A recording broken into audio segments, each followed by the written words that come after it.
It's your boy Estranjero. I got my cause on this beat, man, you know.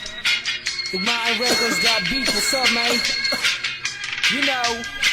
Ito ang sakay kapag walang pinapakikot. No pop-pop, kasabang lahat nakapalibot. No pasa mo sa kanan pare, huwag kang makalimot. Marami tayo niyan, meron pa akong binigilot. Pag sinestra ang kasama, di mo kailangan ng ambag. Magsisilap tayo hanggang tuluyang mabangag. Mga matay pasal, sabog hanggang maglamag. Tiro mo lang ba kaya alam kasi kastado sa labas. Di ko makakalimutan ng araw nung ikaw ay mahigit ko. Pinabagan mo lahat, dalawang mata ko ay pinasingkit mo. Marinabatan lupit mo, problema ko binigit mo. At kahit saan mo ko dalhin, panilang ang ngiti ko. Yung pagkakasa mo yung first, pati na yung purple haze. Punta ka sa bahay ko, pare libre lang ang place. Homie chillin' at ka-base, sagot ko ang isang case. Maglalakbay tayo, papunta sa outer space.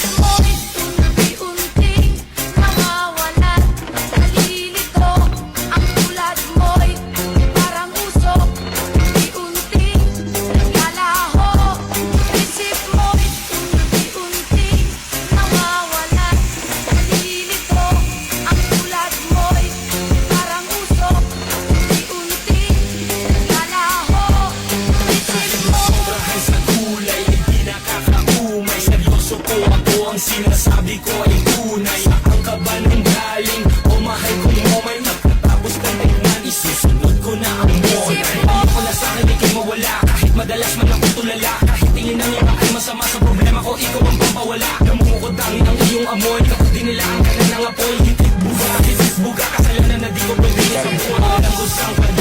So ayan na po mga paps, the formation ng ating engine. So ito po yung crankshaft natin na ginagamit since 1941 World War I. Ayan guys. So this is the position. So nagiging square crank na siya guys. So no need to worry yan. Ibabalance na natin siya. Tingnan mo yung formation. Okay.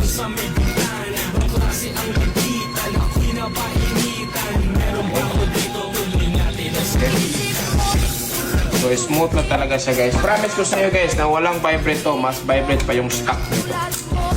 Kasi babalas natin to guys. Magiging Brazilian shit na to. Tagagising ko lang. Ayan, siguro din. Smooth. Magaling lang yung control. Okay. So,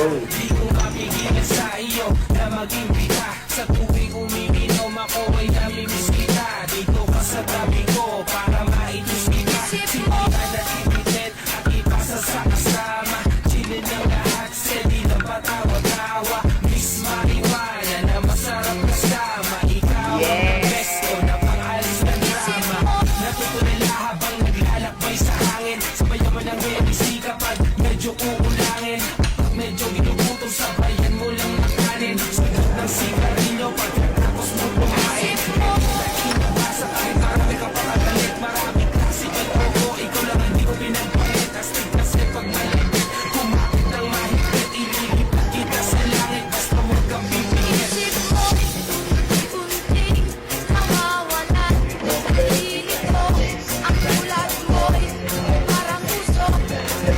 this is the square crankshaft. This is for a high RPM engine, high performance. Okay. So this is nagawa ko na ito noon, but I recreated now with balancer. Yes.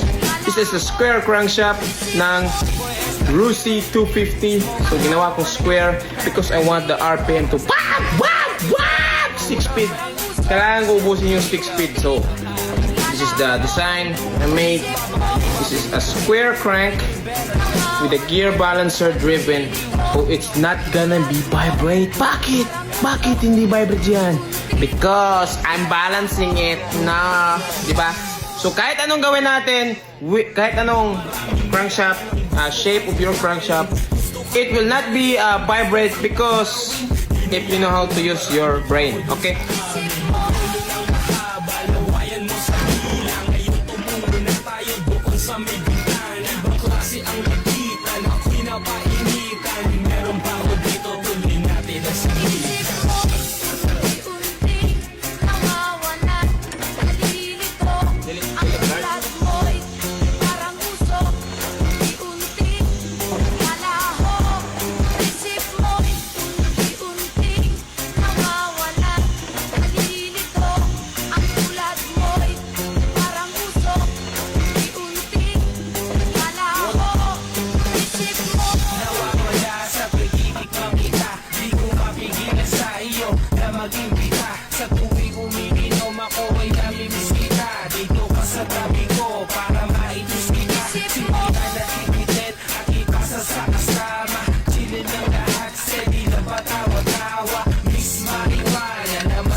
papaano rin na namin. Let's go, excited na kami.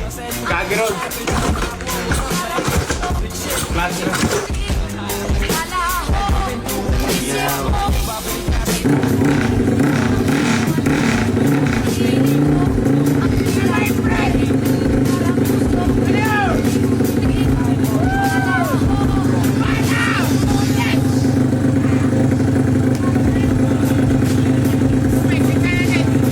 Tingnan natin kung vibrate ba.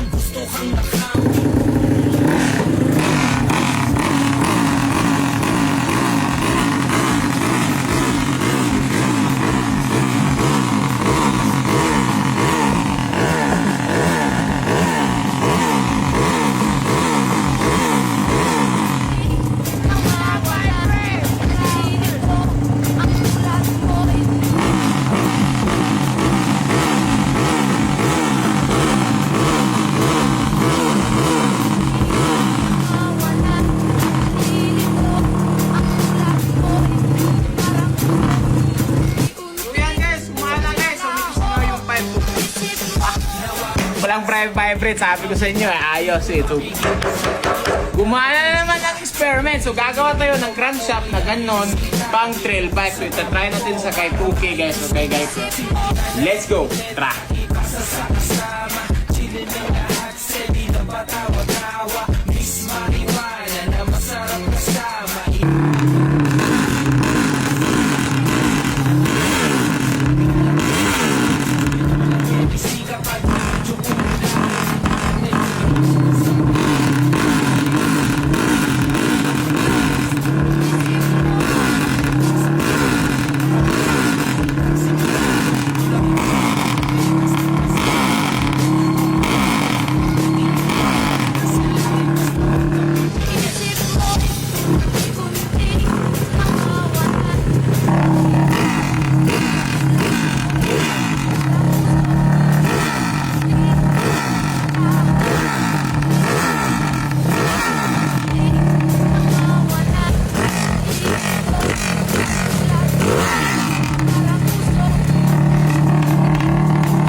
Pero flat yung gulong. So ayan, sa mga gusto magpa-build square crankshaft, napakaganda.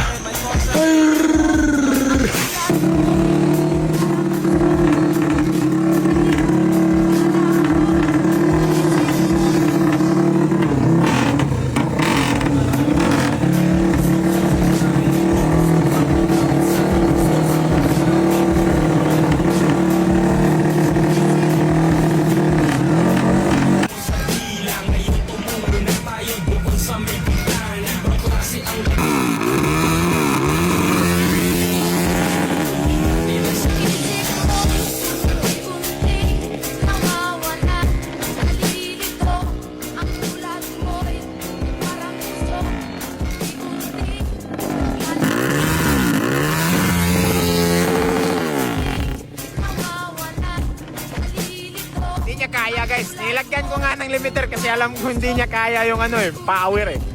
So for safety ba, praktisan niyo muna before natin tanggalan ng limiter.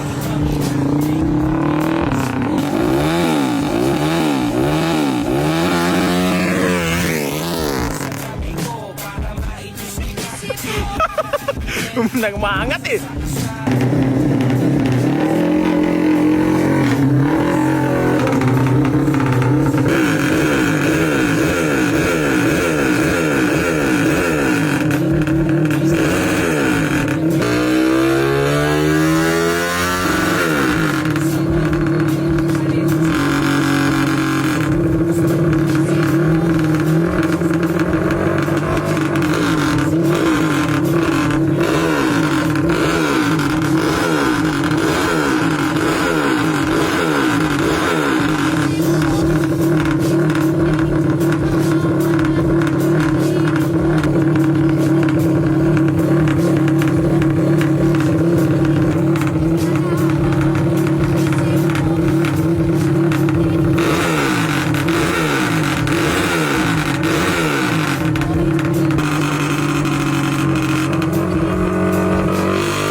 guys, yung nakuha natin na horsepower is 26 horsepower lang. Bakit? Kasi naglilimit na ako sa 10,000 RPM eh. Ayan.